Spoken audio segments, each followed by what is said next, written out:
Novecento, pianiste, c'est un texte très connu d'Alessandro Baricco et ça devient une pièce de théâtre. Ça l'a déjà été par le passé, je me souviens d'une version avec Pietro Pizzuti au Théâtre Le Public. Là, c'est le Théâtre des Riches Clercs qui présente ce texte jusqu'au 16 février. Ouais, Novecento, pianiste, on est toujours en Italie, c'est un ouvrage culte d'Alessandro Baricco qui est un des plus grands auteurs italiens contemporains. On lui doit notamment City ou bien Soi.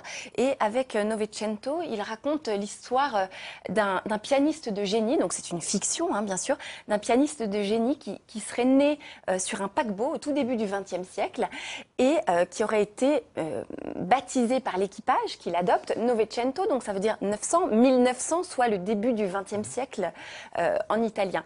Et donc c'est toute l'histoire de ce pianiste absolument génial qui n'a jamais voulu quitter ce bateau. Alors toute son histoire nous est racontée de sa naissance à sa mort comme un hommage à la fois à la musique, puisque c'est un musicien qui parle très peu, qui a une espèce d'aura comme ça, et c'est un hommage aussi à l'océan. Et ça nous est raconté par un de ses amis qui a été un pianiste avec lui dans les salles de bal de première classe. On est un peu dans l'ambiance, vous voyez, du Titanic par exemple.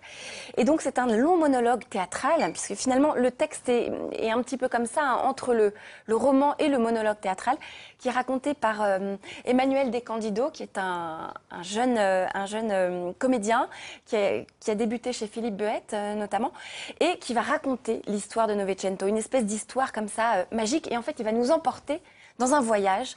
On a quelques images. On a quelques images, on les regarde. Adopté par l'équipage, il grandit sur ce bateau qui voit passer à son bord toutes les classes sociales et toutes les nationalités des deux continents. Il y avait une dame en robe de chambre, rose, avec des espèces de pinces dans les cheveux. Le genre bourré de fric, si vous voyez ce que je veux dire. Une américaine mariée avec un assureur. Devenu pianiste de génie, Novecento joue pour les rupins de la salle de bal, pour les machinistes, pour les immigrants serrés tous ensemble dans les cales. Sur fond de swing, de jazz et de ragtime, il se nourrit de leurs horizons, de leurs rêves et de leur culture et invente une musique que lui seul est capable de jouer. Voilà, c'est sur la scène des Riches Clercs jusqu'au 16 février. Vous avez vu le spectacle, ça donne quoi? Ce qui est assez beau, c'est justement la dernière phrase qui dit « Novecento a inventé une musique que lui seul était capable de jouer ». Et à un autre moment, il dit « Quand Novecento jouait, c'était pas de la musique, c'était autre chose ».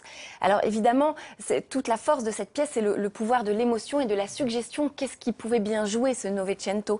Il y a beaucoup d'extraits musicaux de swing et de jazz, de blues même, du début du XXe siècle, choisis par Pierre Solo, qui accompagne le comédien sur scène, qui sont vraiment très très forts.